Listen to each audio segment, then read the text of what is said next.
నెల 1 తారీఖున అకౌంట్లో ₹1,00,000 పడగానే రాజులా ఫీలవుతున్నారా? కానీ సరిగ్గా 15వ తారీఖు వచ్చేసరికి జేబు ఖాళీ అయిపోయి ఈఎంఐల కోసం, ఖర్చుల కోసం అప్పులు చేస్తున్నారా? అయితే ఈ వీడియో మీకోసమే. 6 అంకెల జీతం వస్తున్నా చాలామంది సాఫ్ట్వేర్ ఇంజనీర్లు నెల తిరిగేసరికి అప్పుల పాలవుతున్నారు. వీకెండ్ పార్టీలు, అనవసరమైన ఆన్లైన్ షాపింగ్లు, లేటెస్ట్ గ్యాడ్జెట్లు, ఫుడ్ డెలివరీలు ఇవే మీ కొంపముంచుతున్నాయి.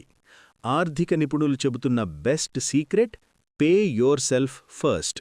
అంటే జీతం రాగానే కనీసం 30–40% డబ్బును ఆటోమేటిక్ ఎస్ఐపీలు, రికరింగ్ డిపాజిట్లు లేదా పీఎఫ్ రూపంలో సేవ్ చేసేయండి. మీ కంటికి కనిపించకుండా దాచేసిన ఆ మిగిలిన దాంట్లోనే బడ్జెట్ ప్లాన్ చేసుకోండి.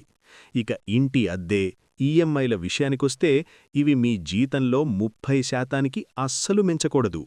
స్టేటస్ కోసం పెద్ద పెద్ద విల్లాలు, ఖరీదైన కార్ల ఈఎంఐలు పెట్టుకుంటే సేవింగ్స్ 0 అవుతాయి. ఆఫీస్కు దగ్గరగా ఉంటూ మీ బడ్జెట్కు సరిపోయే ఇంటిని ఎంచుకోవడం చాలా ఉత్తమం. లైఫ్లో ఎప్పుడు ఏం జరుగుతుందో ఎవ్వరికీ తెలియదు. కాబట్టి కనీసం 6 నెలల ఖర్చులకు సరిపడే ఎమర్జెన్సీ ఫండ్ ఖచ్చితంగా ఉండాలి.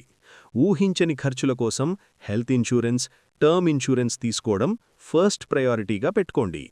For more updates, keep watching Koluguri TV.